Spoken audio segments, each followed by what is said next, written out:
네, 반갑습니다. 네. 자, 코로나가 오늘 몇 명 나왔습니까?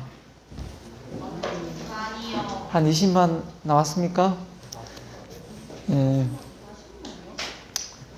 울산만 지금 엄청 많이 나오죠? 네. 자, 아무튼, 네. 몸이 많이 아프거나 하면 미리 연락 주고, 네, 온라인으로 대체해도 됩니다. 네, 그거 유념하고, 가겠고요. 자, 혹시 지금, 이 수업을 받으면서 애로사항이 있거나 하면 미리미리 연락을 주면 서로 오해가 없습니다. 그죠? 네, 그래서 당일날 지나고 나서 코로나 때문에 못 왔다 이렇게 이야기를 하면 상당히 입장이 난처하더라고요. 네, 그래서 미리 이야기를 해주면 내가 여러분 감안해서 다 출석 인정을 하겠습니다. 자, 지금 온라인 수업 들으면서 불편한 사항이 있거나 좀 잘 모르겠다고 하는 게 있으면 이야기 질문해 보세요. 특별 어려운 거 없죠? 분량이 많은 것도 아니죠, 그죠? 네, 지금 분량이 많다고 분량이 뭐가 많은데 강의 듣고 네, 그 출석 올려주는데 그 정리해서 올리는데 많이 올려요? 한 장 이상이에요. 한 장 이상이죠. 네. 원래 이제 내용을 정리해서 나중에 만약에 지금 중간고사를 어떻게 할지는 잘 모르겠는데요.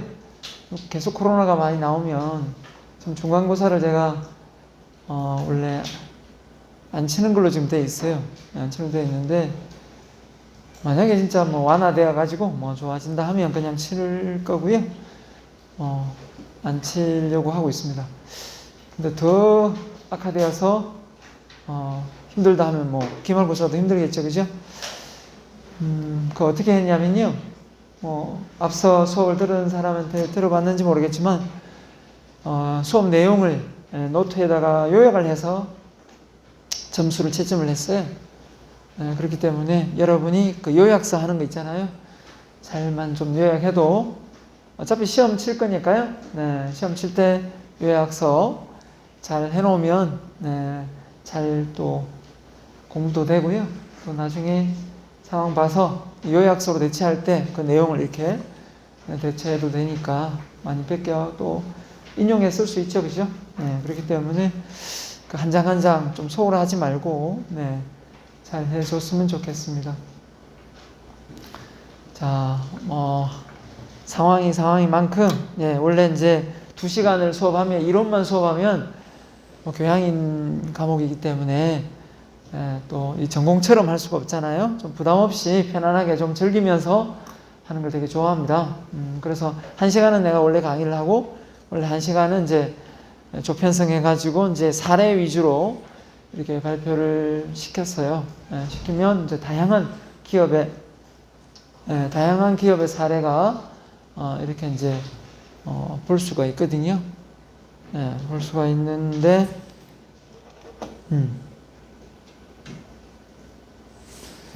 그게 지금 안 되기 때문에 제가 이제 계속 수업을 진행을 할 수밖에 없어요, 그죠? 그 대신 이제 여러분이 많이 이렇게 참여를 해주면 좋겠어요. 가만히 앉아있지 말고 제가 묻는 질문에 정답은 없습니다, 그죠? 여러분의 생각들을 잘 전달하면 보너스 점수 줄게요, 알겠죠? 네. 그래서 저는 수업을 이렇게 일방적으로 이렇게 하는 주입식 교육을 별로 안 좋아합니다. 쌍방이 소통을 하면서 해야 좋고요. 원래 진짜 제가 하고 싶은 거 뭐냐면 1시간을 내가 이론 수업하고 나면 그 이론 수업 내용을 여러분이 이제 이해했다고 치고 이제 서로 마주 앉아가지고 서로 수업 내용을 가지고 토론을 하는 거예요.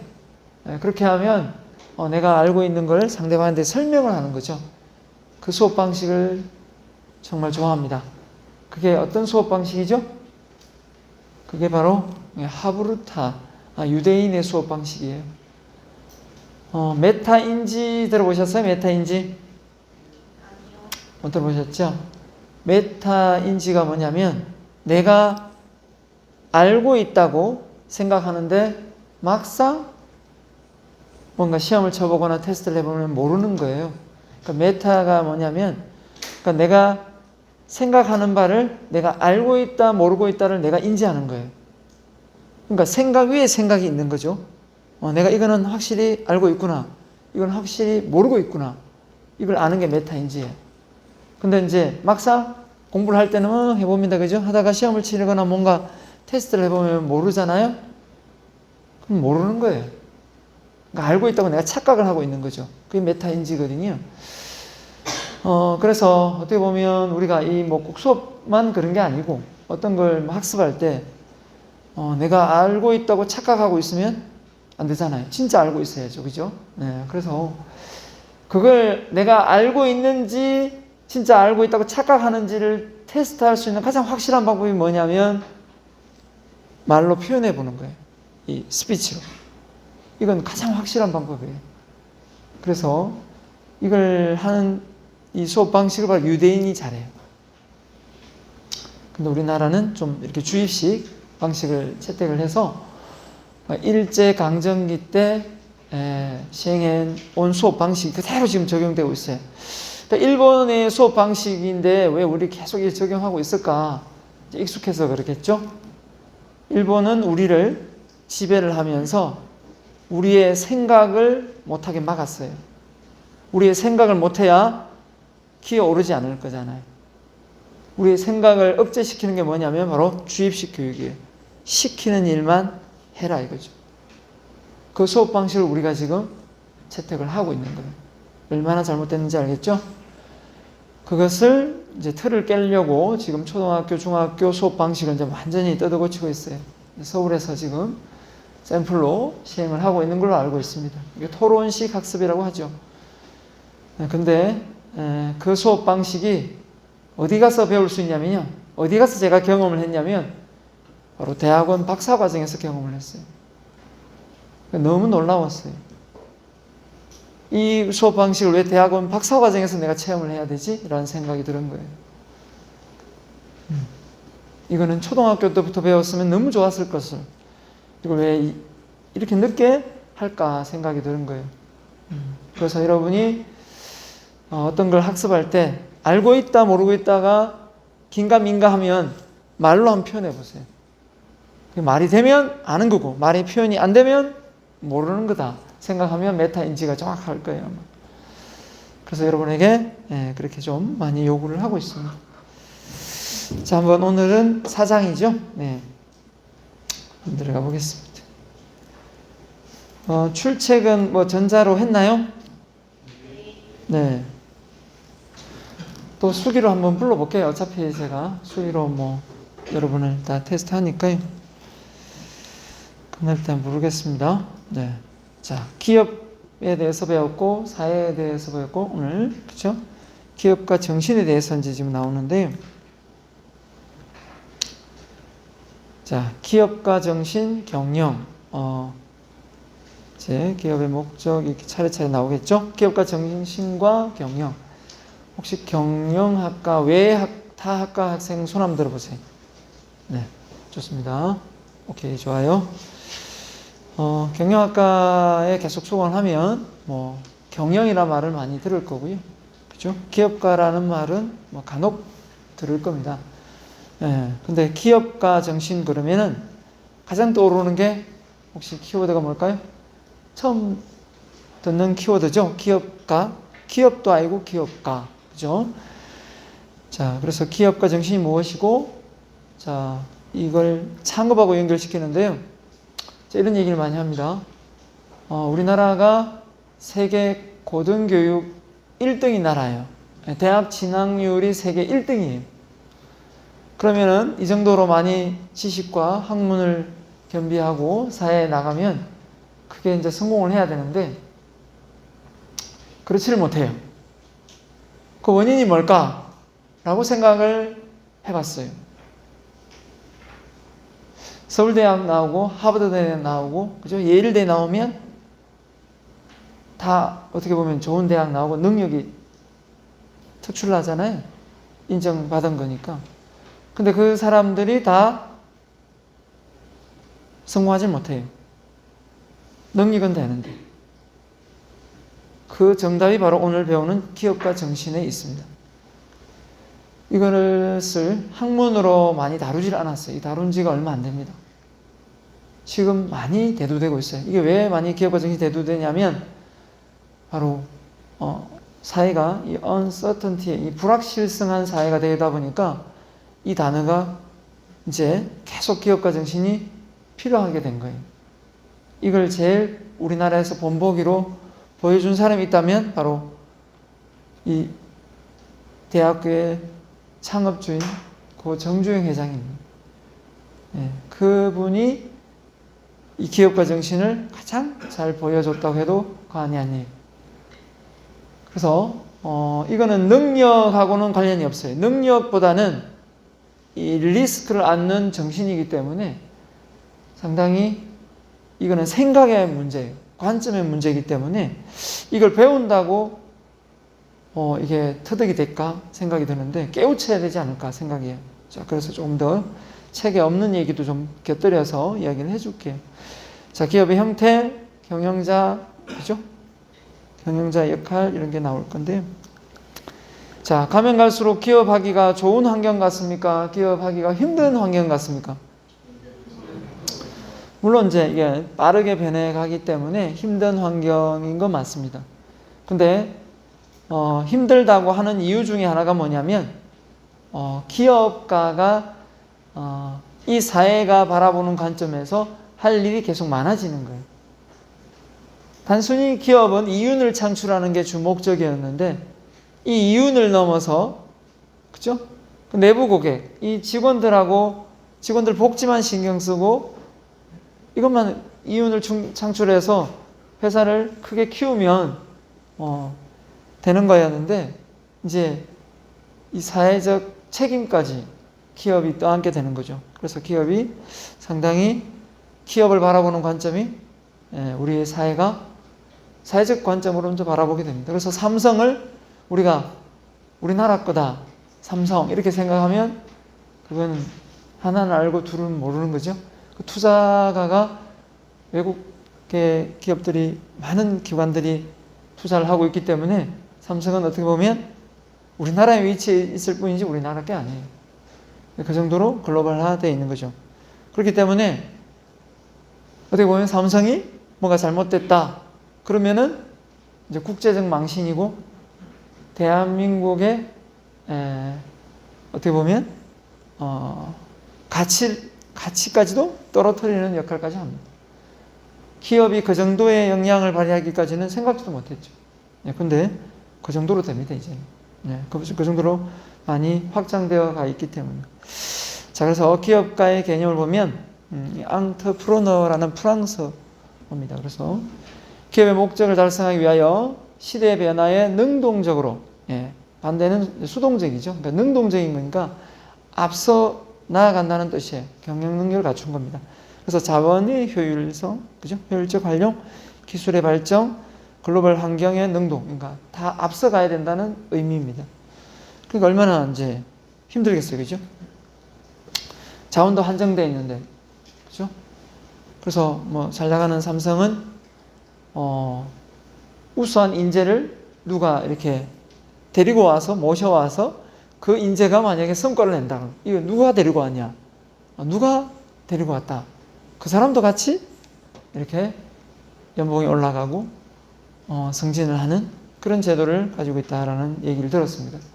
그만큼 서로 이제 윈윈하는 그런 전략이겠죠. 내가 저 친구 때문에 내 모가지가 날아가는 것이 아니라 내가 저 똑똑한 친구를 내가 데려왔기 때문에 내가 더 돋보이는 존재가 되는 거죠. 어떻게 보면 맞는 얘기고요. 자, 그래서 이게 이제 책에는 없습니다만은 산업화 사회, 정보화 사회, 고도 정보화 사회, 책마다 다양하게 활용됩니다. 책을 저는 참고로 저는 책을 팔아본 사람이에요. 서점에서 책을 팔아본 사람인데 제가 대학을 졸업하고 IMF 때 책을 좀 팔아봤어요. 올 때 군내 서점에서 직원으로 근무를 했기 때문에 그때 내가 많이 착각을 했었어요. 내가 나름 대학을 졸업하고 공부를 많이 했기 때문에 학점이 괜찮아서 나는 공부를 많이 했다 이렇게 생각하고 이제 이 책을 전공책을 이렇게 판을 팔아보니까요. 내가 본 책은 수만 권의 책 중에 일부를 내가 배운 거더라고요. 그러니까 교수가 선정해 놓은 책을 내가 그냥 선택해서 그걸 배운 것 뿐이에요. 그렇기 때문에 여러분이 배우고 있는 그 책도 마찬가지예요. 그냥 한 권을 선택한 거고 그와 관련된 책은 수없이 많아요. 알려고 하면 엄청나게 많은 거죠. 그렇기 때문에 그냥 일부에 지나지 않는다 이렇게 생각하고 공부하면 돼요. 자, 그래서 이제 자꾸 내가 인용을 해오기 때문에 이 얘기를 하는 거예요. 그러니까 이 책에서 없는 내용을 이해를 시키기 위해서 제가 자꾸 추가를 하는데요. 없는 내용을 왜 자꾸 넣나, 그냥 책에 있는 내용 하지 라고 혹시 생각할까봐 미리 이야기를 하는 겁니다. 자, 뭐 제가 오늘 강의한다고 다 이야기할 수 있겠습니까? 산업화 사회, 정보화 사회, 고도정보화 이 흐름을 보면 대표적인 보면 자본주의 돈이죠. 돈을 가지고 어떻게 보면 좌지우지했다면 그 속에서 이제 제조, 그죠? 블루칼라 의미하는 바가 청바지로 생각하면 되겠죠. 그 다음에 이제 정보화, 엘빈 토플러가 정보화 지식사회가 온다 라고 제3의 물결, 제4의 물결 책을 쓰면서 이야기를 했어요. 근데 그게 기가 차게 맞아떨어졌어요. 근데 엘빈 토플러의 그죠? 이 양력을 보니까 자기가 박사학위가 5개가 있고 와이프가 박사학위가 4개가 있더라고요. 합이 9개예요. 대단한 인물이죠. 그 인물이 우리나라 김대중 대통령 때 우리나라를 컨설팅했어요. 그때 복지 예산으로 많이 있던 예산을 엘빈 토플러의 컨설팅을 받고 전부 IT 쪽 이 케이블을 까는데 다 썼어요. 그래서 우리 대한민국이 인터넷이 가장 빠른 나라가 됐습니다. 그까진 참 좋았는데 하나 실패한 게 뭐냐면 좀 더 앞서갈 수 있었어요. 미국에 있는 아마존이 우리나라에 먼저 생겨야 돼요, 사실은. 근데 그러지 못했던 게 뭐냐면 우리나라는 너무 게임 업종을 토대로 너무 치우쳤어요. 게임 쪽. 이 플랫폼 사업을 했어야 되는데 그쪽으로 네이버나 카카오 이쪽으로 많이 이렇게 가서 온라인 사업을 했어야 되는데 그걸 못한 거죠. 네, 아무튼 그걸 중국에 잘한 사람이 알리바바 마윈이죠. 네. 중국은 참 공산주의답게 시진핑보다 알리바바 마윈이 더 돋보이니까 바로 잘라버리잖아요. 네. 목숨을 부지하고 싶으면 가만히 있어라 이렇게 얘기하니까 지도세도 모르게 언론에 나오지도 못하고 그게 공산주의입니다. 그죠? 자랑스럽게 생각해야 됩니다. 한국에 태어나고 자본주의 국가에 태어난 것은. 자, 아무튼 정보화 사회 이 화이트 칼라 넥타이 부대죠.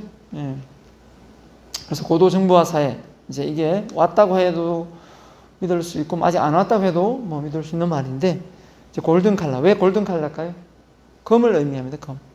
말 그대로 금을 녹이면 어떤 형태든 다 만들 수가 있어요.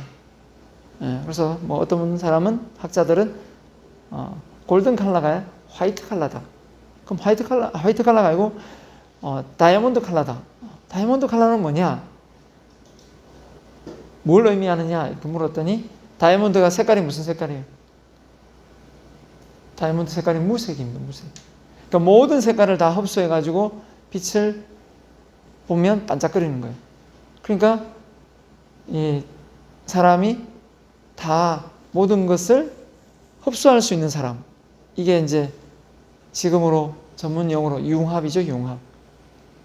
네, 융합. 이 컨버전스, 융합을 잘하는 시대가 도래된 거예요. 그래서 융합하면 딱 떠오르는 게 뭐예요? 서로 같이 합치려고 하니까 단합이 잘 돼야 되죠. 그러다 보니까 필요한 게 이제 소통이 필요한 거예요. 소통이 잘 안 되면 융합이 안 돼요. 그래서 여러분이 이제 취업을 할 때는 어떤 인재를 뽑느냐? 머리가 깨어있고 융합을 잘 할 수 있는 인재를 뽑고 있는 거예요. 그리고 이미 직장 생활을 하고 있다면 그런 사람이 직장 생활을 잘할 수밖에 없는 거고요.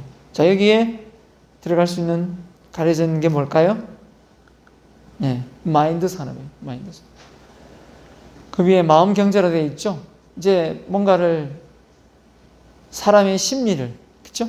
이제 막 언론에 또 좀 나오고 유튜브에도 많이 나오더라고요. 심리 코칭 전문가 이러면서요. 이런 관련 업종이 많이 뜨게 되어 있습니다. 로봇이 아무리 AI가 아무리 발전을 해도요. 여기까지 오기에는 아직 좀 먼 얘기거든요. 예, 그렇기 때문에 결국은 그런 쪽으로 흘러가고 있다. 그 사람의 마음을 사야 된다. 그런 얘기를 합니다. 그래서 고객을 서비스 차원으로 고객 만족을 사는 게 아니라 사람 마음을 사야 된다. 사람 마음을 사는 게 뭐냐? 하다 보니까 이제 윤리적으로 도덕적으로 정직해야 되는 거예요. 그래서 이제 워낙 이제 정보가 많이 공유되니까 어떤 걸 사면 어떤 제품이 원가가 얼마고 지금 어떻게 유통되는지 우리가 다 알고 있어요. 옛날에는 몰라가지고 그냥 넘어갔지만, 그렇죠? 이제는 조금만 알려면 다 알 수 있어요. 그렇기 때문에 이제 정확하게 이제 공개하고 이제는 오픈된 상태에서 이윤을 남겨야 될 상황이 된 거죠. 자, 아무튼 이 기업가 정신이 가지고 있는 정신이 몇 가지가 많이 학자마다 주장하는 바가 다른데 공통된 사항들은 일치됩니다. 자, 보면 자, 출자를 담당한다. 출자가 뭐예요? 말 그대로 투자를 한다는 뜻이죠. 개인 기업이든 법인이든 투자를 한다는 입장인 건고요. 돈을 많이 내면 그만큼 지분이 많은 거니까 지배력이 강한 거고, 그렇죠? 우리는 뭐 대기업에 보면 기업 총수들이 지배 구조로 가지고 있잖아요. 지분을 많이 가지고 있고, 그래서 어떻게 보면 세습을 하고 있죠. 세습을 자녀들한테. 그래서 어떻게 보면 기업 차원에서 보면 공산주의를 하고 있는 거예요. 어떻게 보면 더 유능하고 더 괜찮은 인재가 전문 경영인이 있어도 믿음이 약해서 그런지 모르지만 우리는 그렇죠? 자녀들한테 물려주거나 친인척 경영을 하잖아요. 앞으로 많이 발전해야 될 부분이죠. 창조, 혁신, 시장, 끈기, 진념 다 용어들 보면 고객 만족, 사회적 책임, 인재 양성. 물론 기업이 운영하는 입장에서 신경 써야 될 키워드들이지만 기업가 정신에서 놓고 보면 몇 가지를 더 뽑는다면 여기가 더 많이 와닿겠죠. 끈질긴 진념과 도전 정신 이런 부분이 이제 기업가 정신에 해당되는데 조금 더 설명을 이제 우리 책에서 해놨습니다. 각 학자마다 물론 수많은 학자가 더 있습니다만은 몇 명을 뽑아가지고 이렇게 해놨는데 그 페이온 상당히 오래된 경영학자죠. 기본 소양의 도덕적 소양을 강조를 했습니다. 테일러는 좀 더 카리스마적인 성향을 강조를 했거든요. 그래서 인간적 기본 소양을 강조했고 테일러는 좀 카리스마적 측면을 강조했습니다. 그래서 기업가 정신에서 어떻게 보면 좀 더 유능해야 된다. 뭔가 카리스마가 있어야 된다. 이 말을 딱 들으면 어떻습니까?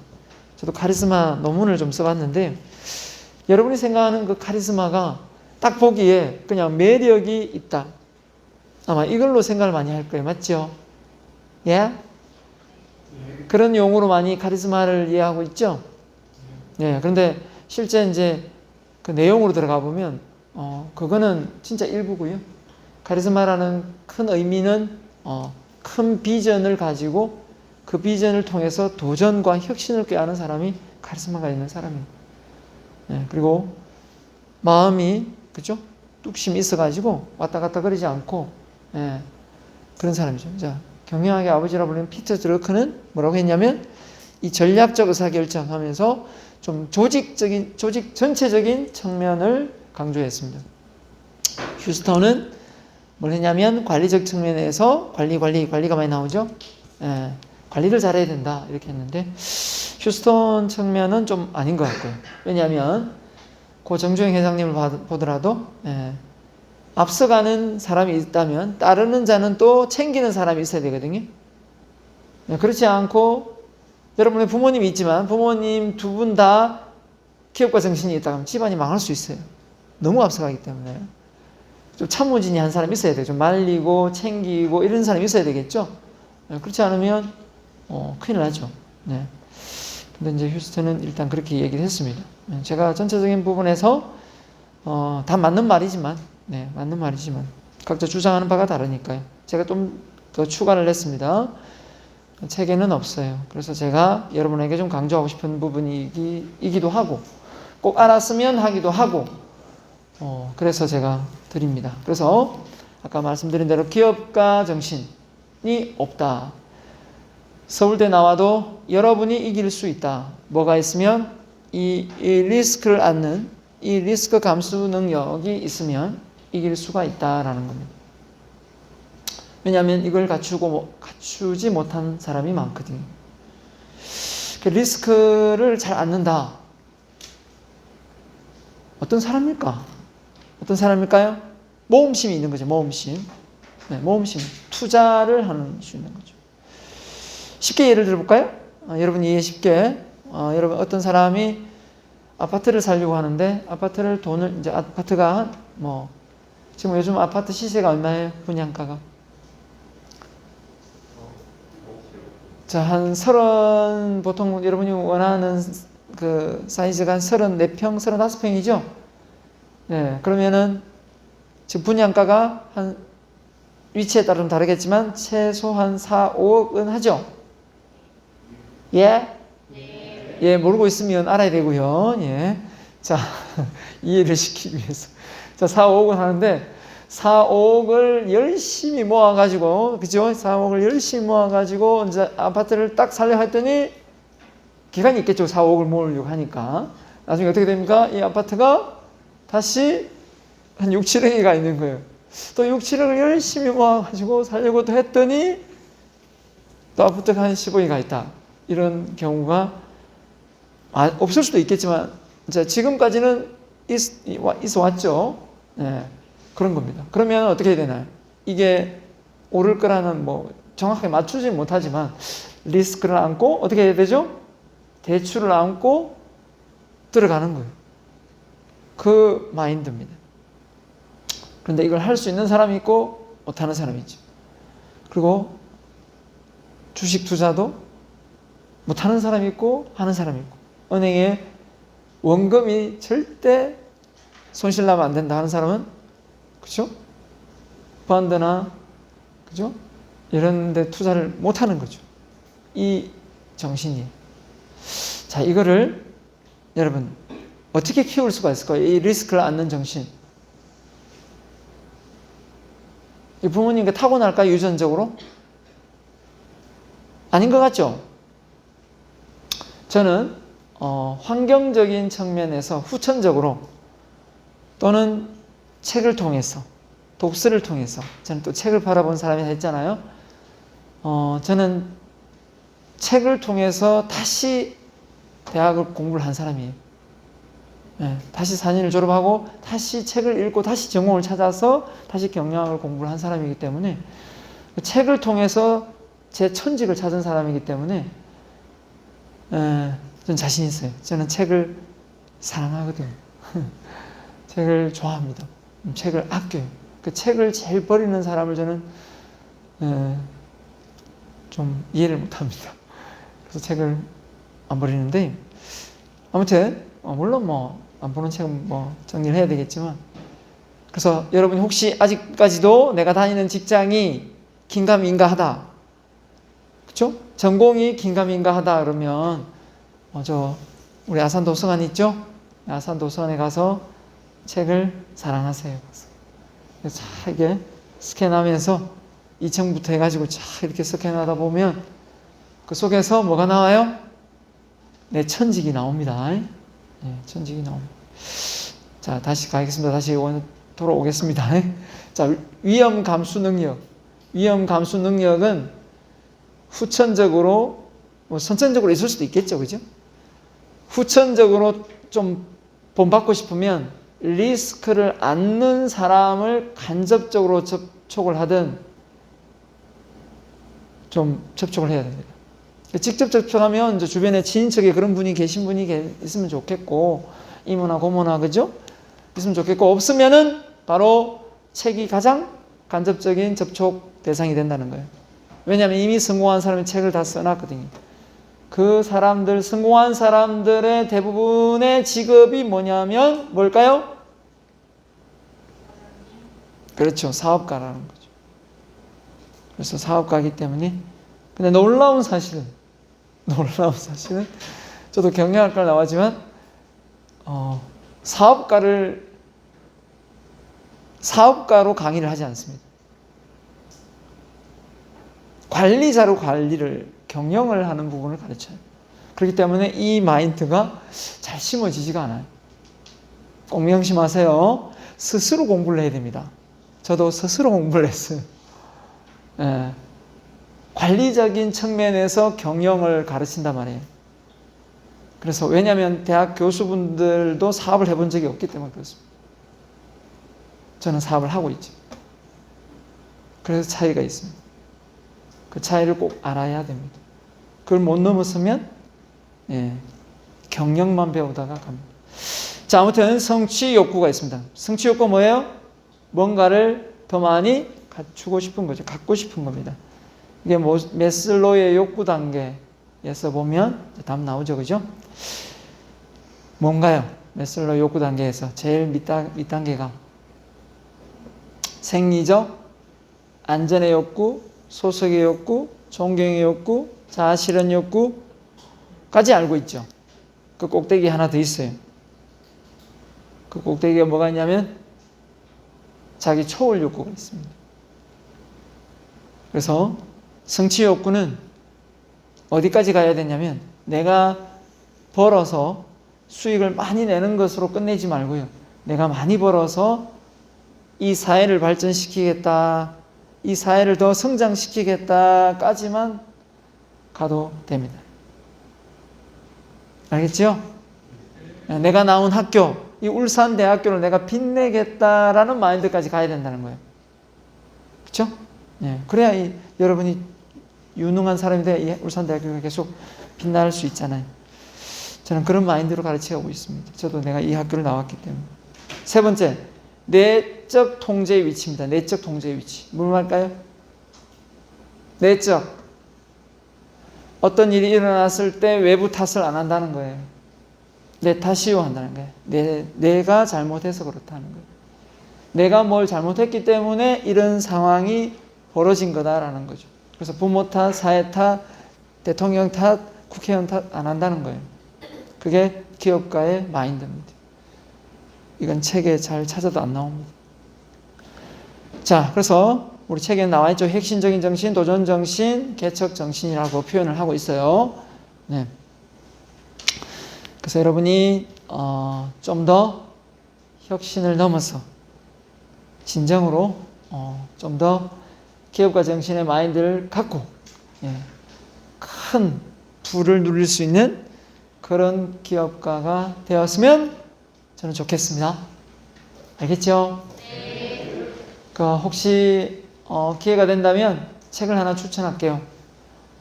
부자 아빠, 가난 아빠 책을 읽어본 사람 있어요? 네, 로버트 기요사키 책 읽어봤어요? 혹시 표정 본 거 아니죠? 로버트 기요사키 부자 아빠, 가난 아빠 책을 본 사람님? 한 사람, 두 사람, 오케이, 두 사람 있네요. 네. 자, 꼭 기회가 된다면 그 책을 보고 유튜브에 로버트 기요사키라고 한번 치고 영상을 한번 보세요. 그러면은 제가 오늘 했던 말이 무슨 말인지 알 거고요. 또 기회가 된다면 또 나중에 그 내용을 좀 더 이야기해 줄게요. 자, 가겠습니다. 그래서 창의력과 혁신성, 그죠? 높고, 그 다음에 경영관리 기술 노하우까지 높은 게 기업가 정신이다. 이렇게 해서 기업가라는 부분을 지금 표현을 해놨습니다. 이제 사례인데요. 이걸 이야기 다 하려면 오늘 날 새겠고요. 몇 가지만 또 설명을 드리겠습니다. 책이 안 나오고 있고요. 네. 성공한 기업가의 특성에서 좀 많이 나와 있는데, 대부분 여기 보면 가장 많이 앞서도 얘기했지만 끈기, 끈질김 이런 게 많이 나오고요. 기회를 잘 포착한다 이런 얘기도 나오고, 그렇죠? 기회 포착, 성취욕 이런 게 나오죠. 위험 감수 또 나오죠. 그래서 반복적으로 나오는 것이 있으면 그게 곧 성공의 지혜다라고 저는 생각하는 사람이에요. 저는 여러분만 할 때 제가 공부를 어떻게 했냐면요. 전공책을 공부하기 전에 성공학 자서전을 먼저 읽고 공부를 했어요. 항상 책을 먼저 이렇게 자서전을 많이 읽었거든요. 그게 이제 어떻게 보면 하나의 어떤 기초가 됐는지 모르겠지만 상당히 좀 자아가 되게 강해요. 이 자아가 강하다는 게 어디에 잘 휘둘리지 않아요. 그러니까 어떻게 보면 내가 가고자 하는 길을 한번 이렇게 세우면 꼭 그걸 끝까지 도전하는 성향이 좀 있어요. 그래서 제가 말을 뱉으면 그 말을 이제 실행에 옮기려고 많이 노력을 하거든요. 그래서 그게 어디서 나왔을까 생각을 해봤어요. 그 정신이 하루아침에 만들어진 건 아니더라고요. 그래서 저는 여러분에게 울산대학교를 하버드대로 좀 만들고 싶다. 제가 그 얘기 했나요? 1, 2강 때? 안 했죠.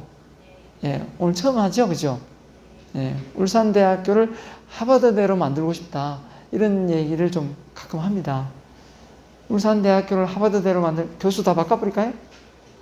하버드대 교수로. 그죠? 이런 방법이 있겠고, 또 뭐가 있을까요? 학생들 수준을 하버드대로 바꿀 수도 있겠고. 자, 그런 거 아니고요. 하버드대에서 하고 있는 거예요. 하버드대에서 하고 있는 걸 우리가 하면 하버드대 학생이 되는 거예요. 그게 바로 뭐냐면 아까 얘기했던 것처럼 독서하는 습관이에요. 하버드대 학생이 전공책 빼고요. 전공책 빼고 1년에 책을 100권 이상 읽는데요. 놀랍지 않습니까? 전공책 빼고 100권의 책을 읽는다고 합니다. 언제 그 책을 다 읽을까요? 그죠? 자, 그러면 우리나라 서울대학교는 몇 권 읽을까요? 100권요? 그러면 참 좋겠으나 통계에 의하면 한 30권 정도 읽는답니다. 그럼 이 지방대학은 어느 정도 읽을 것 같아요? 평균이 10권에서 15권 정도 된답니다. 1년에. 혹시 여러분이 10권, 15권 읽으면 일단 평균 만들어주고 있는 거예요. 누가 좀 더 많이 읽었다 그러면 평균을 확실히 만들어주고 있는 거예요. 그죠? 그 친구한테 좀 고맙게 생각해야 돼요. 중요한 건 뭐냐면, 이 독서의 힘이, 제가 책을 보면서 느낀 게 뭐였냐면, 저는 집이 참 가난했거든요. 그래서 엄마 아버지처럼 살지 않겠다는 마음이 강했어요. 엄마 아버지가 농사꾼이었기 때문에 너무 찌질이 가난해서 나는 가난하게 살지 않을 것이다. 이 정신이 머릿속에 박혀 있었어요. 근데 뭐 알아야죠. 그죠? 보고 배울 수 있는 게 없잖아요. 대학을 다녀도 뭐 내가 학비 되는데 정신이 없으니까요. 공부하기 바쁘고. 그래서 더더욱이 궁금했던 것 같아요. 그래서 정말 진짜 저는 성공학 책을 팠어요.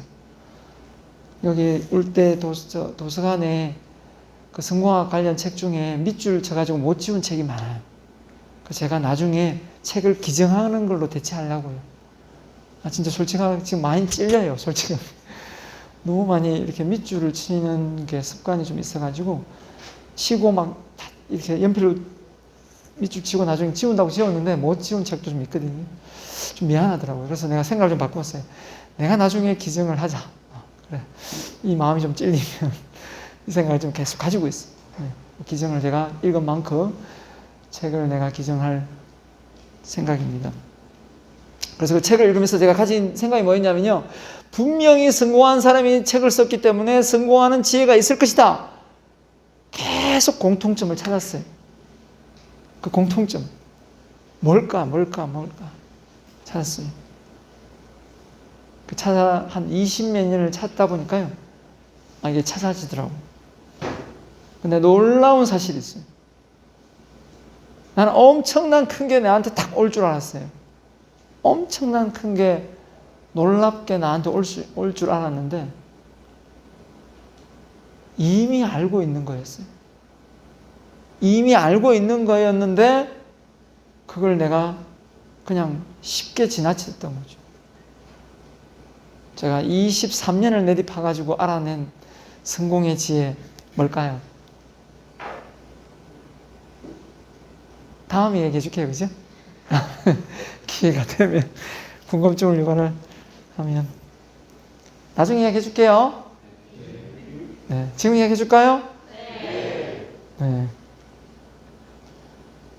내가 쉽게 이야기를 안 해주려고 하는 이유가 뭐냐면요. 꼭 기억을 하라고, 네. 내가 뜸을 들이는 거예요. 왜냐하면 그냥 탁 던지면 나도 쉽게 지나쳤기 때문에 내가 몰랐던 거예요. 근데 알고 봤더니 그게 엄청난 거였어요. 그걸 깨닫고부터 더더욱이나 하는 일이 잘 돼요. 네. 더더욱이나 마음도 안정되고요. 네. 그리고 그걸 내가 지금이라도 깨달은 게 다행이라고 생각합니다. 자, 이제 이뜸 그만드리고 이야기할게요. 자, 그게 뭐냐면요. 네. 많고 많지만 딱 세 가지를 머릿속에 기억을 했으면 좋겠습니다. 딱 세 가지가 뭐냐면, 집중, 반복, 끈기예요. 집중, 반복, 끈기. 너무 많이 들어봤죠? 집중해라, 이놈의 자식아. 그죠? 공부할 때 집중해라, 수업할 때 집중해라, 이 말 많이 들었잖아요? 그 집중하고 좀 틀려요. 물론 비슷할 수는 있겠지만, 여러분이 대학을 와서 전공을 선택하잖아요? 중고등학교는 전공이 없었잖아요. 그죠? 그냥 여러 과목 배웠잖아요. 그죠? 주전공이 없었잖아요. 대학을 왔더니 어떤 과를 갈 건지 정해라. 주전공을 택하잖아요. 그게 바로 집중이에요. 그것을, 그 과목을, 그 파트를, 그 분야를 깊게 파겠다는 거예요. 네, 그게 바로 집중과 몰입입니다. 몰입이라는 책이 나와 있죠. 시중에 칙센트미하이가 쓴 몰입이라는 책을 한번 읽어보세요. 그래서 대학은 집중을 하려고 전문가가 되려고 만든 교육 기관이에요. 그렇게 보면 돼요. 근데 그 집중을 못하면 어떻게 될까요? 뭐가 안 일어나죠? 집중을 하면 반드시 그 다음에 따르는 행동이 있어요. 뭘까요? 이건 여러분이 한번 맞춰보세요. 집중을 하면 반드시 그 다음 행동을 자동 제어 시스템처럼 그냥 하게 돼 있어요. 그거를 안 할 수 없어요. 집중을 하는 사람은. 뭘까요? 필기. 좋아요. 또요. 책 읽어요. 또요. 책을 읽는데 책을 어떻게 읽을까요? 예? 생각. 좋아요. 생각 좋습니다. 책을 목적성 있게 읽어요. 이건 서울대학도 못 듣는 내용이에요. 목적성 있게 책을 읽는단 말이에요. 그래서 이것만 깨달으면 솔직하게 말씀드릴게요. 대학 졸업장보다 여러분이 다 전문가 될 수 있어요. 왜냐하면 그 목적성을 깨닫고 그 분야를 내립하면 대학 공부하고 똑같아요.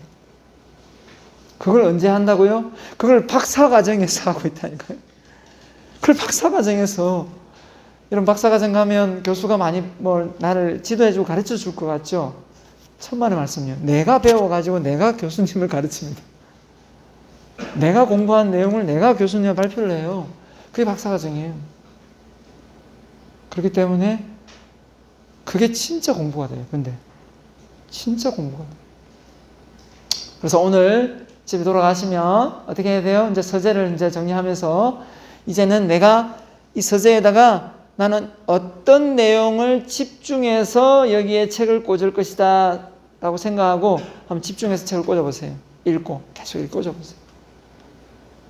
그렇게 하다 보면 정말 여러분이 그 분야에 반드시 집중하게 되면요, 자료 수집을 합니다. 내가 말하고 싶은 건 자료 수집이었어요. 그 자료 수집이 책을 수집하는 것도 있고요, 신문을 봐도 처음부터 끝까지 다 보는 사람이 있죠? 할 일 없는 사람이에요. 절대 다 보지 않습니다. 유튜브도 여러 개 막 이것저것 다 보죠? 저는 여러 개 안 봅니다. 제가 보고 싶은 분야만 딱 봅니다. 왜냐하면 어차피 다 알 수도 없고요, 다 알려고 하다 보면 내 머리는 팔방미인이 되어서 내 분야의 전문가 될 수가 없어요. 그렇기 때문에 내가 관심 있는 분야를 내립해서 그 분야에 뭐가 나와요? 바로 아이디어가 나와요. 창조입니다. 이 대학은 여러분 머릿속에 아이디어가 나오도록 유도를 하는 거예요. 근데 시험을 위주로 공부를 하다 보면 아이디어는 안 나와요. 공부를 했다, 전공 공부를 했다, 학점은 높은데요, 아이디어는 안 나와요. 왜요? 그냥 고만고만하게 했거든요. 그래서 이렇게 밖에 이 문화센터 가보면요, 많은 여러분의 부모님들이 자격증을 20개, 15개 이렇게 들고 있는 사람이 있어요. 자격증만 계속 따고 있어요. 그런 분들 보면은 저는 꼭 말씀해 주고 싶습니다. 집중과 몰입을 하세요. 제발 자격증 욕심 내지 마시고. 그 시간 낭비입니다. 팔방미인이 되면 아이디어는 안 나옵니다. 아이디어는 집중과 몰입을 해야 나옵니다. 그게 첫 번째 집중과 몰입이고요. 두 번째가 뭐냐면 바로 성공의 지혜 두 번째입니다. 반복입니다. 반복. 뭐라고요? 반복. 반복을 해야 돼요. 저는 학생들 과외하면서 공부 잘하는 애, 전부 꼴찌 않는 애 다 지도를 해봤어요. 차이가 뭔지 아세요? 공부 잘하는 애가 진짜 머리가 좋은 애도 있지만 반복을 해요. 에빙하우스의 망각곡선 알죠? 그걸 잘 알고 있는 아이들이에요. 그래서 반복을 한다는 것은 이 전두엽에 있는 이 기억을 이 해마 쪽으로 장기 기억으로 연결고리 역할을 해요. 그게 반복이에요. 그래서 천재는 누굴 이기지 못해요? 반복하는 사람을 이기지 못해요. 반복하는 사람 누구한테 이기지 못해요? 그 일에 미친 사람한테 이기지 못해요. 무진장 반복하거든요. 그래서 이런 말 있잖아요. 미치면 미치고 안 미치면 못 미친다. 미쳐야 된다. 미쳤다는 말이 다른 말이 아니에요. 그 분야를 끊임없이 반복한다는 뜻이에요. 반복한다.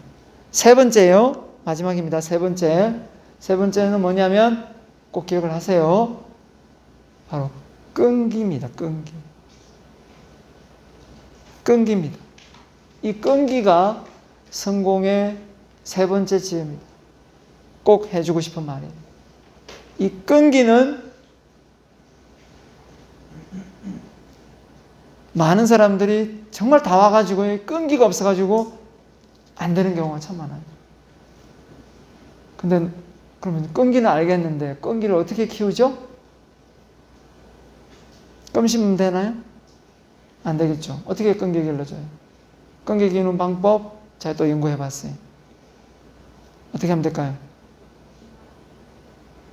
자, 끈기는 어떻게 하면 길러지냐면요, 하고 싶지 않은 일을 억지로 할 때 길러집니다. 그래서 저는 뭘 하느냐면요, 마라톤을 뛰어요. 42.19. 안 뛰고 싶거든요. 뛰어요. 왠지 아세요? 정말 사람 미치거든요. 체력적으로 한계가 오거든요. 근데 그걸 끝까지 참고 완주를 하는 습관을 들이면 그게 저한테는 끈기가 길러지더라고요. 꼭 마라톤이 아니더라도요, 여러분이 하기 싫은데 예를 들면 아침에 일찍 일어나는 걸 잘 못한다. 그 끈기 있게 해가지고 만약에 이겨보세요. 내가 일찍 일어나는 습관으로 바꿔보세요. 훨씬 끈기가 길러집니다. 내 영어 공부 매일 하기로 했는데 못하고 있다. 영어 공부 매일 내 영어 단어 10개씩 외우기로 했는데 못하고 있다. 이걸 끈기 있게 해서 완성을 해보세요. 습관적으로. 끈기가 길러집니다. 그러니까 끈기는 하고 싶지 않은데 억지로 할 때 길러지는 거라고 했습니다. 그 사람만이 끈기를 키울 수가 있어요. 근데 우리가 인생을 살면서 나한테 도움이 되는데 하고 싶지 않아도 해야 될 일이 얼마나 많습니까? 맞지요? 예. 뭐라고요? 다시 복습하겠습니다. 뭐라고요? 첫 번째? 집중. 두 번째요? 세 번째는요? 예, 알고 있으면 안 되겠죠. 이제 이걸 실천을 해야 되겠고, 내가 실천을 하고 있다, 못하고 있다는 여러분의 생활 습관에서 묻어놔야 됩니다. 그죠? 예, 분명히 집중을 하면 유튜브도 아무거나 보지 않습니다. 여러분이 보고 있는 유튜브가 여러분의 미래입니다. 그것만 명심하세요. 지금 내가 보고 있는 그 유튜브의 영상이 여러분의 미래라 생각하시면 돼요. 예, 원치 않으면 유튜브 내용 바꾸세요. 예. 자, 쭉 연결하고 해서 화장실 급한 사람 갔다 오세요. 연결해서 좀 빨리 맞춰줄게요. 알겠죠? 예. 자, 그래서 여러분이 기업가 테스터, 우리 책에는 안 나와 있을 거예요. 그죠? 쭉 한번 보고 갈까요? 재미삼아. 내 생활 방식을 구체적으로 설명할 수 있다. 이걸 왜 설명하는 거하고 기업가 정신하고 무슨 상관이 있을까요? 생각이 들지만 그 정도로 자기의 스케줄을 잘 파악하고 있다는 거예요. 그렇죠? 일을 계획적으로 한다. 일단 일을 맡으면 적극적으로 한다. 그렇죠? 하면 하지 뭐 안 하면 안 하는 건데 실패를 하더라도 크게 실망하지 않는다. 자, 이게 뭡니까? 회복 탄력성이 있다는 거죠. 약속을 잘 지킨다. 자, 그 다음에 창업 정보를 수집한다. 친구가 많다. 나와 다른 의견에도 귀를 기울인다. 함께 고민해줄 인맥이 3명 이상 있다. 고민을 들어줄 쉽지는 않죠. 그죠? 아는 사람 많아도 고민을 말할 수 있는 상대는 많지 않습니다. 그죠? 도전정신이 왕성하다. 자, 의사가 분명한 편이다. 그죠? 의사가 분명하죠? 저도 참 대학생 때 돌아보면 너무 이렇게 성격이 소심해가지고 내 주관이 별로 없었어요. 저는 과 대표를 어거지로 했다니까요. 과 대표를 하고 싶지도 않은데 뽑혀가지고 그냥 어거지로 하다가 내가 너무 못하더라고. 왜 못하나 생각해보니까 너무 다 많은 사람들에게 지지를 받고 싶어 하더라고. 욕심이 많더라고. 욕심이. 그래서 욕심을 내려놓으니까 괜찮더라고. 자, 건강에 자신이 있다. 기초적인 재무지식이 있다. 좋아하는 일이라면 먹고 자는 일도 잊어버린다. 이게 바로 집중입니다. 이걸 나 같은 사람은 알아내지만, 그렇죠? 이걸 못 모릅니다. 창업을 하기 위해 가족을 설득할 자신이 있다. 신뢰를 쌓아야 설득이 되겠죠. 일을 생각대로 안 돼도 곧 잊어버린다. 즐겁지 않은 모임에 가서도 참고 즐길 수 있다. 뜻하지 않는. 이것도 끈기입니다. 그죠? 맞아요. 이것도 끈기입니다. 누군가에 맞으면 반드시 이거 때린다는 뜻이 아닙니다. 예. 모르는 사람이 말을 걸어와도 일단 들어준다. 친한 친구의 출세가 마음에 걸린다. 자, 이런 얘기를 했는데, 물론 제가 만든 설문지는 아닙니다만은, 이런 것들이 어떻게 보면 뭔가 도전적이고 개척 정신이 있고 뭔가 혁신적인 마인드가 있는 사람이 아닌가라는 생각이 들고요. 제가 가장 안타까운 게 뭐냐면 좋은 대학 나오고 또 좋은 머리를 갖고 공기업 들어가려고 하고 또 공무원 되려고 하는 사람이 제일 안타까워요. 물론 그게 나쁘다는 건 아닌데 뭔가 능력 발휘를 더 많이 해볼 수 있는 기회 장이 많은데도 불구하고 이렇게 틀에 박혀 있는 곳에 들어가려고 하는 것을 조금 저는 염려스럽습니다. 우리나라의 미래도 염려스럽고. 자, 이 예를 좀 만들어 볼게요. 누굽니까? 빌 게이츠죠? 물론 뭐 최근에 조금 와이프하고 안 좋은 상황도 있었지만 그거 다 거두절미하고요. 자, 이 사람에 관련된 얘기가 우리가 사례는 한번 읽어보시고요. 올려줄 테니까. 자, 구체적인 사례 중에 하나가 뭐냐면 하버드대에 들어갔던 사례입니다. 1973년도에 콜레트라는 영국 소년이 미국 하버드에 입학을 했습니다. 이때 빌 게이츠도 같이 입학을 했습니다. 근데 나이는 18살인 빌 게이츠입니다. 자, 근데 콜레트와 빌 게이츠 두 명 모두 소프트웨어 개발이라는 꿈을 가지고 있었다고 합니다. 근데 이때 이제 같은 꿈이 있다는 것을 알고 어떻게 합니까? 빌 게이츠가 콜레트에게 먼저 제안을 합니다. 뭐라고요? 우리 같이 자퇴해서 32비트 재무 소프트웨어를 개발해보자. 그렇죠? 이 자태가 좀 걸리죠, 이제. 자태가. 근데 이때 콜레트는 빌 게이츠 제안을 완곡하게 거절했습니다. 그러면서 어떻게 했냐면, 그러한 소프트웨어를 개발하려면 반드시 모든 수업 과정을 배워야만 만들 수 있다고 믿었기 때문입니다. 자, 그래서 제안을 거절하고 10년 후에 콜레트가 하버드 대학의 컴퓨터과 박사 과정을 밟을 때 어떻게 됐냐면, 자퇴를 한 빌 게이츠는 포춘지가 선정한 억만장자의 대회에 속해 있습니다. 자, 놀랍죠, 그죠? 자, 콜레트가 학식을 충분히 쌓았다고 생각해서 32비트 재무 소프트웨어를 개발하려고 할 때, 빌 게이츠는 이미 비트 시스템보다 1500배가 빠른 새로운 소프트웨어를 개발하여 시장을 석권하고 있었습니다. 콜레트와 빌 게이츠의 같은 꿈 아래 너무나도 다른 삶을 산 두 사람의 차이는 뭘까요? 그게 바로 여기 나와 있죠? 망설임이었다. 또는 콜레트는 만일 있을 실패에 대비해 지식을 쌓고 개발해야겠다며 자퇴를 망설였다. 맞죠? 하지만 빌 게이츠는 소프트웨어 개발을 결심한 후 자퇴를 망설이지 않았다. 자, 여기서 망설임은 분명 실수할 가능성을 줄여주지만, 맞죠? 더불어 성공의 기회를 잃게 할 수도 있다. 맞는 말이죠. 이게 바로 리스크를 안는 정신입니다. 만약 당신이 무언가를 하겠다고 결정했다면, 자, 이제 우리가 꼭 자퇴를 해라, 이거 뜻은 아니지만, 분명한 건 리스크를 안을 수 있는 마인드가 있어야 한다라는 걸 지금 이야기하고 있습니다. 망설이지 마라. 망설이면 오히려 성공의 기회를 앗아간다. 이렇게 합니다. 아마 경험들이 있을 거예요. 그죠? 앞으로도 많이 할 거고. 자, 그래서 우리가 이 기업가 정신을 이제 그렇게 이해를 하고 좀 넘어가겠습니다. 계속 할 수는 없으니까요. 자, 창업에 대한 내용이 나오는데, 제가 따로 교양 과목을 창업과 경영 과목을 또 가르치고 있기 때문에 이 내용을 또 다 이야기하려면 끝이 없고요.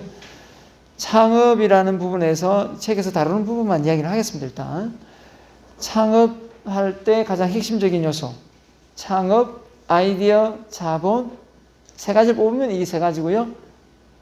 하나를, 네 가지를 뽑으면 하나가 더 있는 게 뭐냐면 이제 상권, 이런 게 있습니다. 상권, 입지, 이게 들어가는데요. 시장이죠. 어느 위치. 근데 이제 요즘에는 이제 온라인으로도 하니까 이제 이 세 가지를 많이 이야기합니다. 그런데 가장 이 세 가지 중에 중요한 게 무엇인가 이렇게 묻는다면, 방금 기업가 정신에서 이야기를 한다면 창업자에 대한 자질에 대한 부분을 이야기했고요. 방금 제가 아이디어 부분에 답을 줬습니다. 아이디어가 어떻게 나온다고요? 집중, 반복, 끈기를 가지면 아이디어는 저절로 나옵니다. 집중하면 나옵니다. 집중하면 아이디어가 저절로 나오기 때문에 그 집중을 못해서 아이디어가 안 나오는 경우가 많습니다. 그래서 회사에서 이렇게 회사에 이제 강의를 가거나 이렇게 하면 직원들의 머릿속에서 좋은 아이디어가 많이 나올 수 있도록 사장님하고 부탁을 합니다. 교수님, 직원들의 머릿속에서 아이디어가 좀 많이 나올 수 있도록 좀 강의를 좀 잘해 주십시오. 막 이렇게 부탁을 많이 한단 말이에요. 그럼 제가 직원들에게 뭐라고 이야기하겠습니까? 사장님에게 뭐라고 제안을 하겠습니까? 이렇게 말합니다. 사장님, 직원들이든 사장님의 머리든 아이디어가 나오려면 이게 필요합니다. 인풋 대비 아웃풋이 있습니다. 들어오는 게 있어야 나오는 게 있죠. 맨날 직장생활 똑같이 다람쥐 쳇바퀴 돌듯이 맨날 반복하면서 직원들한테 아이디어를 내라. 안 나옵니다. 그럼 어떻게 해야 되냐? 삼성이 잘한 게 뭡니까? 임원들 회의를 연말에 합니다. 어떻게 하냐면 회의가 있으면 벌써 3개월 전부터 뭡니까? 전국에 순방을 시킵니다. 순방을 시키고 해외를 나갔다 오게 합니다. 보고 오라는 거예요. 보고 나가서 어떻게 하고 있나 보고 와서 아이디어 회의를 합니다. 그럼 잘 나오죠, 당연히. 본 게 있으니까요. 그럼 그게 안 된다면 어떻게 됩니까? 책이라도 회사에서 지원을 내줘가지고 읽어야 됩니다. 뭘 들은 게 있어야죠. 그죠? 공부를 해야 됩니다. 학습이라는 부분이죠. 근데 우리가 여기서 이제 망설여지죠. 왜냐하면 이걸 이제 못 깨달은 분들은 제가 저도 대학생 때는 이걸 못 깨달았었거든요. 공부가 그렇게 재밌지는 않았습니다. 제가 장학금을 타도 공부가 재밌어서 장학금을 타고 이러지는 않았기 때문에. 근데 중요한 거는 그 이후에 깨달았는데요. 공부가 진짜 재밌더라고요. 그 공부가 재밌다 그러면 돌 맞을지 모르겠는데 원래 공부는 재밌는 거예요. 왜 공부가 재밌는 거냐면 재미없는 걸 해서 재미가 없는 거예요. 그래서 내가 좋아하는 분야를 공부를 하고 집중해서 그 사람을 만나고 그와 관련되어 있는 걸 파고 이해하고 그 속에서 아이디어를 낸다. 이거 얼마나 재밌는데.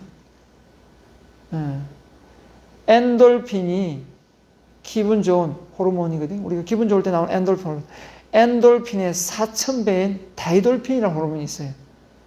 그 깨달음을 얻을 때 나오는 호르몬인데 그게 바로 맛볼 수 있는 게 바로 아이디어예요. 여러분 머릿속에서 나오는. 저는 이 빌 게이츠 같은 사람은 그걸 많이 맛봤다고 생각해요. 예?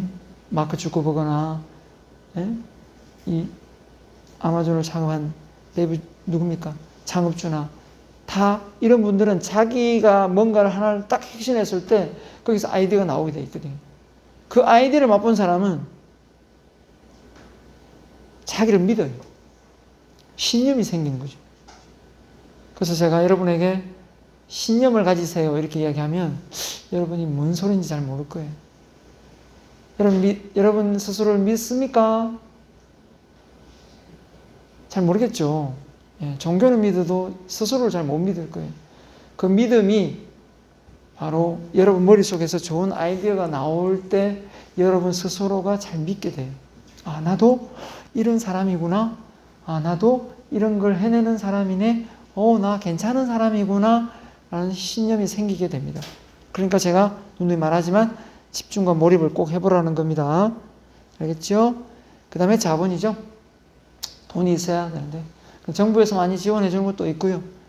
오늘 조금 전에 전화를 한 통화 받았는데 아는 동생이 아주 오래전 동생이 태권도 도장에서 만났던 동생이 2살 적은데 촌에 가서 사업을 벌린다고 막 기쁜 나머지 대출이 나왔다면서 그래가지고 무슨 사업을 하느냐 했더니 곤충 사업을 한다고 들떠가지고 대출이 얼마 나오냐 3억이 나온다. 이자가 얼마냐 2%다. 기분이 좋아가지고 전화가 왔더라고요. 대출 안 될 줄 알았는데 바로 그런 겁니다.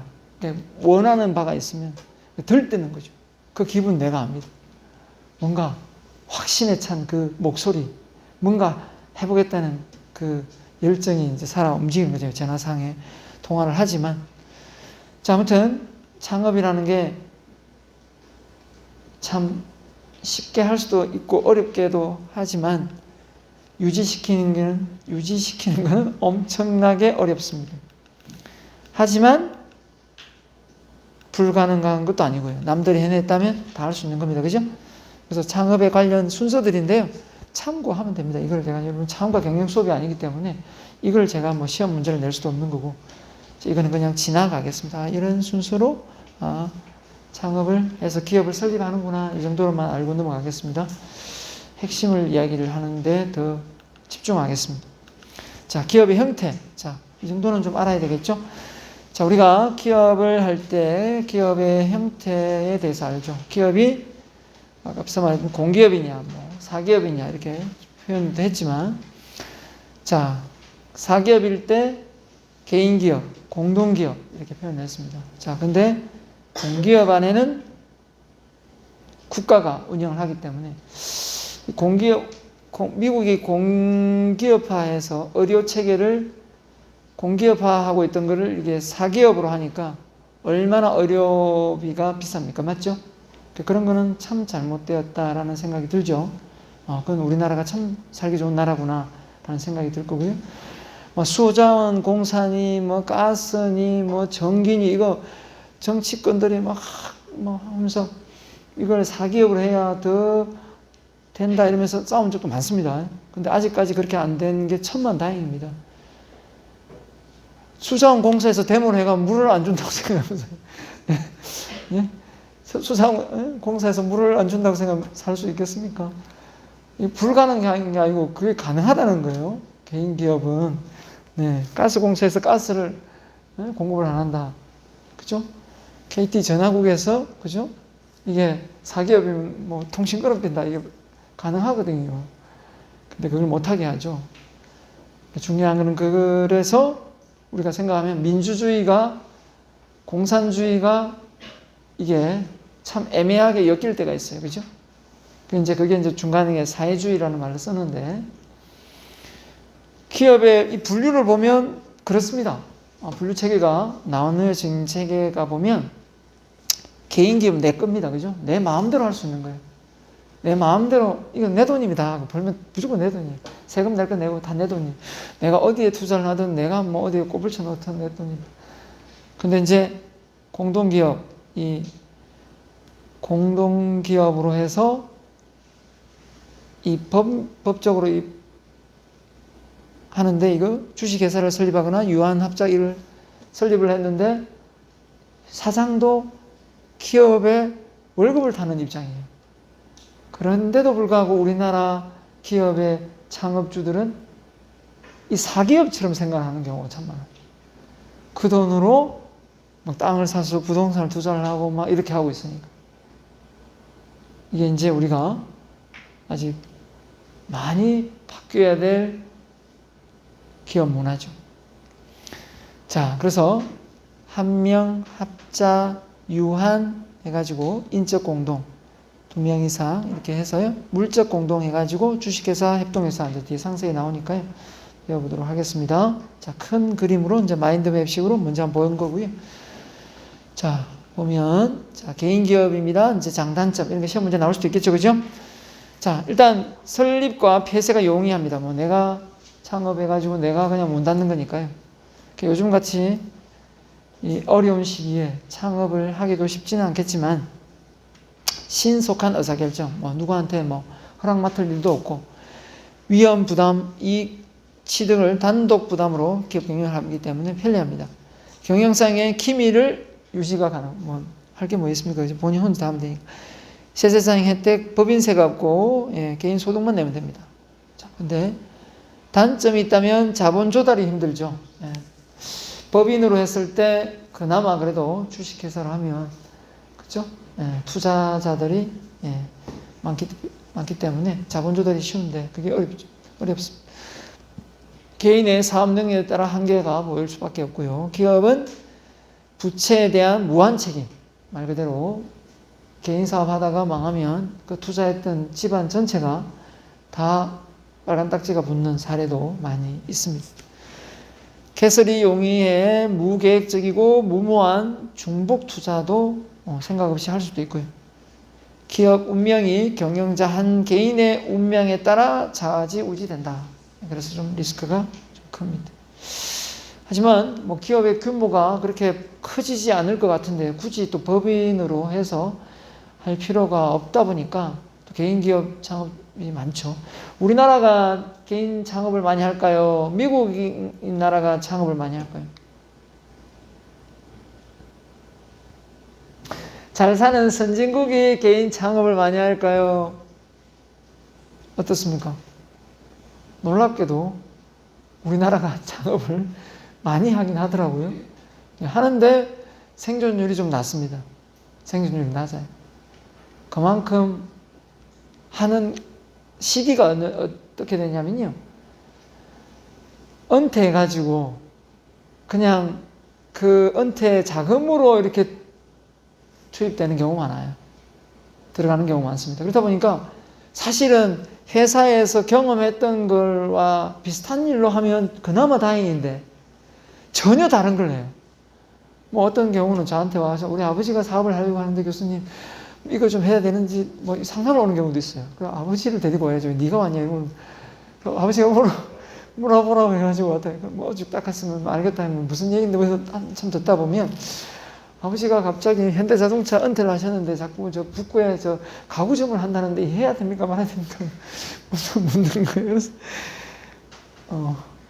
저는 이제 쌍수 들고 말리죠. 안 했으면 좋겠다. 아버지가 최소한 그쪽 관련 일을 해본 것도 아니고 현대자동차 근무하다가 생뚱맞게 뭔 가구점을 하냐 아닌 것 같다 이렇게 얘기를 하는데 결국은 안 했습니다. 자, 아무튼 그런 것처럼요. 이 사기업에 보면요. 사기업의 소수 공동명 한명, 합자, 유한 이렇게 나와 있는데 한명 가족 공동체적 기반이다 이렇게 나와 있는데 2인 이상 연대 무한 책임을 진다. 앞서 무한 책임을 지는 게 개인기업이었잖아요. 그러니까 법인 중에서도 가장 개인기업 성향을 많이 띠는 게 한명 회사라고 보면 됩니다. 그렇죠? 그 다음에 합자가 뭐냐면 유한 책임을 지는 사람도 있고 무한 책임을 지는 사람도 있으니까 출자를 한 사람은 무한 책임을 질 거고 그냥 경영을 해서 그냥 고용된 사람은 유한 책임을 질 거니까 분리돼서 이제 있다고 보면 될 것 같고요. 유한 회사는 2인 이상 출자 범위 내에 책임을 지는데 보통 이제 외국계 기업들이 우리나라에 들어와 가지고 유한 회사를 많이 차립니다. 이 유한 회사를 차리는 이유 중에 하나가 뭐냐면 주식 회사를 안 차리고 이 유한 회사의 장점이 뭐냐면 감사 회계 보고를 할 의무가 없어요. 이걸 노리고 먹튀라고 하죠. 먹고 튀려고 이걸 많이 차리고 있습니다. 근데 이것도 좀 법이 바뀌어야 될 것 같아요. 그죠? 규모를 작게 해놓고 돈은 엄청나게 버는데 어떻게 돈을 버는지도 제대로 모르고 그냥 먹고 튀는 그런 사례가 많습니다. 이 유한 회사의 어떤 특징을 잘 이용한 거죠. 자, 그래서 이걸 우리 책에서는 나와 있지 않아서 들고 왔습니다. 이해하기 쉽게. 자, 이 주식회사하고 유한회사는 합병할 때 아주 심플하게 둘 다가 됩니다. 근데 이 합자하고 한명은 합병이 좀 잘 안 됩니다. 왜냐하면 전 사원의 동의가 필요하기 때문에 전 사원의 동의를 얻기가 쉽지가 않죠. 그렇기 때문에 합병이 어렵다 생각하시면 되겠고요. 그래서 정관은 다 필요한데요. 정관이 필요 없다고 돼 있죠. 정관 작성에 서류가 필요 없기 때문에 개인기업 성향을 많이 띈다 생각하면 되겠고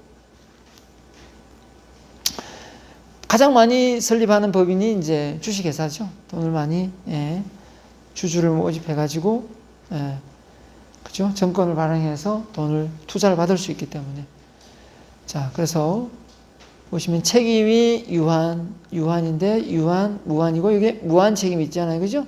그러니까 한명 회사가 가장 개인기업 성향을 띈다 이렇게 보면 되겠습니다. 그러니까 아까 앞서 말한 대로 가족들이 그냥 모여서 사업을 할 때 한명 회사를 많이 차린다. 이렇게 보면 되겠습니다. 자, 그 다음에요. 다수 공동기업, 이제 주식회사입니다. 주식회사. 주식회사의 장점은 뭡니까? 사업을, 개인기업은 한 세대로 끝나버리죠. 아버지가 돌아가시고 다음 자식이 그 개인기업을 이어간다? 안 됩니다. 그죠? 근데 주식회사는 됩니다. 주식회사의 생명은 이론적으로 영구적이고 주주는 유한책임, 소유권 이전 용이하고 전문 경영자 활용할 수 있고 근데 우리는 활용을 잘 안 하죠. 다 고용 경영자를 활용하거나 전문 경영자 뒤에 나오겠지만 다 일임만 합니다. 근데 그렇게 안 합니다. 그죠? 그냥 꼭두각시로 고용 경영자를 들이지. 자, 기업 성장이 용이합니다. 대규모 자본을 집중시키는 것이 용이하다. 주식을 발행하니까요. 단점 뭡니까? 세금의 종류가 많다. 배당을 할 때도 세금을 내야 되니까요. 설립이 복잡하고 비용이 적다. 정부의 규제와 보고 요구가 빈번하다. 규제가 많으니까요. 업무 활동에서 비밀 준수가 곤란하다. 그래도 비밀 유지 어떻게 잘 활용하죠? 현실은. 기업 활동의 확대가 정관을 변경하지 않고서는 제약이 따른다. 그래서 회의를 해가지고 바꿀 건 바꿔야 되고, CEO 자기 주관으로 막 바꿀 수는 없는 겁니다. 그 정관 내용도 물론 있습니다만은. 그래서 주식회사의 특징, 주주의 유한 책임, 정권화 제도를 통해서 출자를 해서 돈을 모은다. 그래서 배당에 할 권리가 있다. 그래서 소유와 경영의 분리가 되어서 관리하기가 쉽다. 이게 큰 장점이 되겠습니다. 그래서 이번에는 이제 협동조합도 많이 창업하죠. 자, 소비자, 생산자, 민간인들이 경제적 약점을 보완하기 위해서 공동 출자해가지고 그 출자한 사람들끼리 서로 혜택을 보기 위해서 이제 설립한 겁니다. 그 공동 협동조합은 이제 세금을 많이 이제 안 내니까 서로 상부상조하고 서로 그러니까 돈을 누가 지분을 많이 가지고 있으니까 그 사람이 더 많이 투표권을 행사하는 게 아니라 이거는 1인 1투표권밖에 돈을 많이 투자를 해도 그 사람은 한 표밖에 이길 건 없습니다. 아주 민주적이지 그런 부분에서. 조합원의 이용과 편익을 목적으로 이용도 맞게 배분된다. 이렇게 특징이 있고요. 자, 그 다음에 협동조합의 장단점. 남은 그죠? 잉여금은 조합은 이용도에 따라 비례 배분하고 조세부가 면제를 받고 이게 좋죠, 그죠? 그 다음에 경제적 약자인 조합원은 상부상조. 그래서 어느 시골의 마을에 가면 이제 그죠? 이렇게 해가지고 협동조합 만들어 놓고 서로 막 뭐 야채를 하든 뭐 딸기를 하든 이렇게 어느 지역 가면 매실을 같이 하든 하여튼 뭐 고구마를 같이 해서 협동조합에서 판매해가지고 다 나누든 하고 있습니다. 세금을 면제받을 수 있으니까 좋죠. 단점이 있다면 이윤정대 유인의 계류다. 그러니까 서로 이렇게 너무 일률적으로 하다 보니까 이제 공산주의가 그게 문제죠. 뭐 열심히 하나 뭐 적게 하나 뭐 똑같이 나누니까 뭐 더 열심히 하고 싶은 마음이 잘 안 생기겠죠. 예. 예. 그래서 이윤정대 유인의 어떤 힘이 안 실리겠죠. 자본 조달의 한정, 유능한 경영 능력의 결여 이런 부분이 단점으로 보입니다. 자, 그 외에 이제 개인기업, 법인기업 했을 때 차이를 그래서 처음은 개인기업이 당연히 세율이 낮습니다. 낮지만 어느 정도 지나면 세율이 훨씬 더 높아질 경우가 많습니다. 그래서 이 세율 때문에 갑자기 이제 개인기업을 하다가 법인으로 전환을 하는 경우도 많습니다. 그렇죠? 네, 세금 덜 내려고 네, 그런 경우도 많고요. 외부 감사가 없기 때문에 여기는 감사 의무가 있습니다. 그죠? 그래서 공고 의무가 없습니다. 개인기업은. 그래서 법인세 공고 의무가 일간지에 어느 신문에 내겠다라는 공고 의무가 있기 때문에 내야 되고요. 자, 뭐 일단 아까 정관 나왔죠? 정관에 나오는 내용들입니다. 그냥 참고하라고요. 참고하라. 궁금할 것 같아요. 네, 내가 모르고 있으면 그냥 넘어가겠는데 또 알고 있으니까 그냥. 뭐 정관에 이런 내용들을 만들어서 주식회사를 설립하거든요. 예, 그래서 이런 내용들을 다 만들어서 요즘에는 유튜브가 하도 잘 되어 있어가지고 예전에는 법무사들이 가지고 주식회사 설립하고 돈 줘가지고 하지만 여러분이 그냥 스스로 설립 다 할 수 있습니다. 모르면 유튜브에 쓰면 다 나옵니다. 하도 상세하게 잘 설명을 해주고 있더라고요. 자, 근로자명부 임금대장 작성. 뭐 이건 참고로 말씀드리면 여러분이 부동산을 샀다. 그러면 또 그 부동산을 등기하는데 또 법무사들이 돈 들이지 마세요. 돈 들이지 말고 그냥 법원에 가면 됩니다. 서류 준비해가지고 가면 그 비용, 물론 이제 뭐 여러분이 너무 바빠서, 그죠? 너무 바빠가지고 뭐 그렇다 하면 나는 그 법무사 돈 비용 들이는 것보다 내가 뭐 가는 것보다 법무사 비용이 더 오히려 낫다 이렇게 생각하겠지만 그렇게 바쁘지 않으면 하루만 한 두 번만 가면 되거든요. 한두 번만 가면 되는데 그걸 겁을 먹어요. 이걸 내가 어떻게 하지? 혹시 잘못하면 뭐 잘못되는 거 아닌가 싶어가지고 해보는데 아닙니다. 법원에 요즘에 불친절하면 다 이게 그죠? 민원으로 다 들어가기 때문에 엄청 친절합니다. 이게 상세히 뭐 꼬지고 전부로도 잘 가르쳐줘요. 그렇기 때문에 네, 등기 같은 거 한번 해보세요. 그 수입 인지사로 은행에 몇 번 왔다 갔다 하면 그 법무사한테 내가 경험으로 제가 집을 처음 샀을 때 그 등기 비용이 한 단체로 이렇게 그죠? 하는데 다 맡기더라고요. 근데 비용이 얼마 들어갔냐면 40만 원 가까이 들어갔었어요. 근데 그걸 내가 딱 하니까 6만 원인가 7만 원 딱 들더라고요. 내가 딱 가서 했는데. 네, 그 정도입니다. 모르면은 겁을 먹고 안 합니다. 해보면 별것도 아닌데. 자, 아무튼 1인 이상 무조건 관리장부 만들어야 됩니다. 그죠? 법이 바뀌어가지고 옛날에는 5인 이상 이랬는데 법이 바뀌어가지고 무조건 직원 한 명만 있어도 임금대장 다 만들고 연금 가입 다 해줘야 되고요. 보험, 고용보험 가입 다 해줘야 됩니다. 이건 뭐 참고사항입니다. 산재보험 다 들어줘야 되고, 그렇죠? 자, 이건 그래서 이걸 이제 참고사항입니다. 알고만 계세요. 사업이 개시되거나 사업이 적용 요건을 충족하게 되었을 때 사업주의 의사와 상관없이 자동적으로 보험관계가 성립됩니다. 4대 보험 뭐가요? 이거 다 들어줘야 된다는 거예요. 이게 그러니까 자동으로 적용된다. 이거는 의사와 상관없다. 이거는 그냥 무조건 들어줘야 된다. 이렇게 생각하고 의무사항이다. 이렇게 생각하면 되겠습니다. 자, 공기업. 자, 공기업의 가장 큰 메리트는 여러분 잘 알다시피 안정적이죠. 근데 공기업이 왜 공기업을 남아있느냐? 말 그대로 국가가 관리하지 않으면 국민들에게 복지나 어떤 혜택에 더 큰 지장을 초래하기 때문에 그렇습니다. 그래서 복지, 이런 안정, 생활 안정, 이런 민간에게 부담을 더 많이 지울 수 있기 때문에 공기업을 만들어서 정부가 관리를 하겠다는 겁니다. 그래서 공기업, 공사, 공동기업이 지방자치에서 관리하는 게 있고 정부가 관리하는 게 있고 다 다릅니다. 그죠? 그래서 장단점이 자본 조달이 정부가 되어주니까 지금 한국전력은 계속 마이너스죠? 계속 적자입니다. 그런데도 계속 주식이 유지되고 뭐 하고 있는 이유가 나라가 망하지 않는 이상은, 그죠? 예.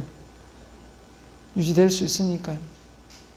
그래서 자본 조달, 구매, 판매, 상권, 특권, 조세, 면제, 특혜 다 있습니다.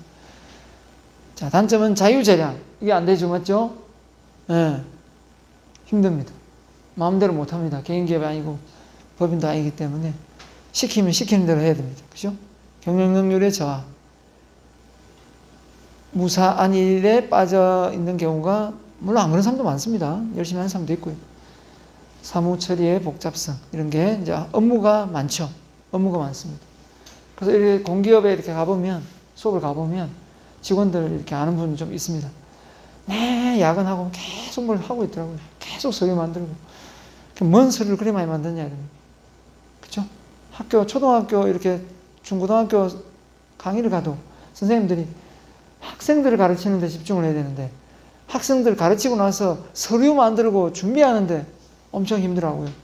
또 공기업에 근무하는 또 어린이집, 유치원 선생님들 보면 학생들 지도하는데 관심이 더 많이 집중돼야 되는데 또 그 서류 만드는데도 엄청나게도 애를 쓰고 있더라고요. 그런 걸 보면 좀 안타깝습니다. 이게 많이 제도가 좀 바뀌어야 되는데 뭔가 보고하는데 급급해서 이게 좀 체계가 너무 집중도가 다른 데가 있다라는 생각. 보여주기식 같은 사무처리가 되지 않나 생각합니다. 물론 뭐 좀 투명하게 경영하려고 하는 바는 있겠죠, 그죠? 자, 국가가 공사 공동기업으로 해서 전기교통, 전화, 뭐 전신 다 하죠. 자, 여기까지. 네, 여기까지 하겠습니다. 여기까지. 나머지는 다음 시간 할게요. 여기까지 하고, 혹시 뭐 여기까지 수업하면서 궁금하거나 뭐 이런 게 있습니까?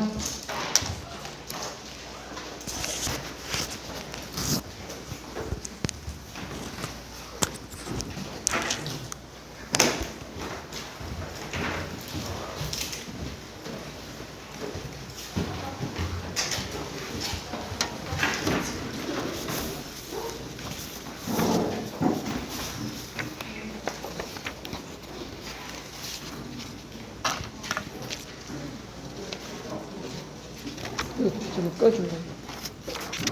출석부 한 번만 부르고 가겠습니다. 자.